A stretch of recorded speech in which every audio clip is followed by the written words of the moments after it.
There are 10 ways to tap into the talents of your team. Whether you're a new manager or a seasoned one, just needing some re-energizing, these steps should hit the mark. Number one, individualize your conversations. Learn their strengths. Find out what motivates them. What are they proud of? And what do they want to do more of? Number two, let them use their unique talents. Do your best to give them work that suits their natural strengths. If the job is not a fit, help them find something that is. Number three, let go. Start by trusting them when you delegate. That was one of our previous videos about delegation. So it's up to you to assume best intentions. So when you're following up about the project to inspect what you expect, ask what they learned, what they're going to do next time, and what they need to improve to get better. It all starts with you letting go. Number four, stay connected. Keep the communication channel open. Call, text, email, have regular one-on-ones, and don't break those. I hear so often people have one-on-ones on the calendar with their boss, and then the boss cancels them without an excuse. That's just uncalled for. So have your one-on-ones. Try not to break them. When you're having them, make sure you're listening. Find things you can agree on. Give direct, honest feedback and demonstrate support for what they're doing and make it authentic. Number five, explain the why. People want their work to mean something. Connect the work to a goal that makes sense. Explain what you want. Explain why you want it, why it's important to the company, and let them figure out how. Simon Sinek explains this really well in his Golden Circle TED Talk. So take a listen to that. Go look for that one. Number six, know what they care about. Ask people what's important to them. Ask what they care about, what matters to them about their job, and what's important to them in their life. A client that I coached 2 years ago was shocked to learn that his team wanted the company to do more philanthropy. He acted on this, and the group chose a philanthropy that they could locally work at and donate their time.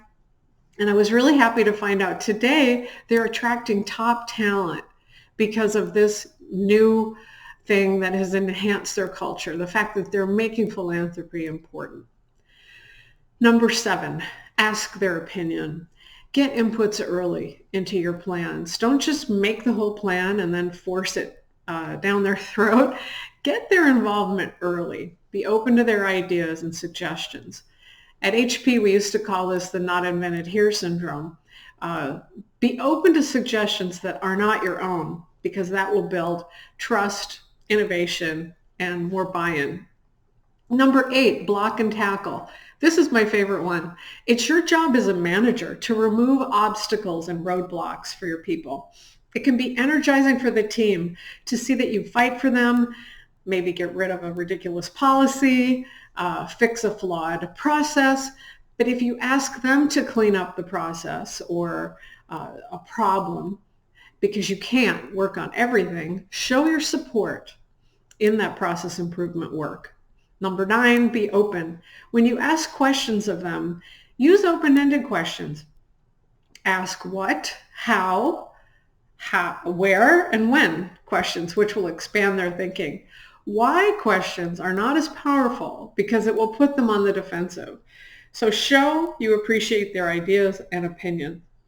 Number 10, last but not least, giving recognition. You should do this publicly if possible. You should do it at your team meetings. You should do it in a way that the whole organization can see the great things your team is accomplishing. And it also helps the entire team feel like you're paying attention. It feels great to be recognized. It's important not just to notice results, but to appreciate and recognize efforts and progress. Some goals are so long-term that you're not going to have much of a chance to give recognition for the result. So give regular recognition on the progress to keep people motivated.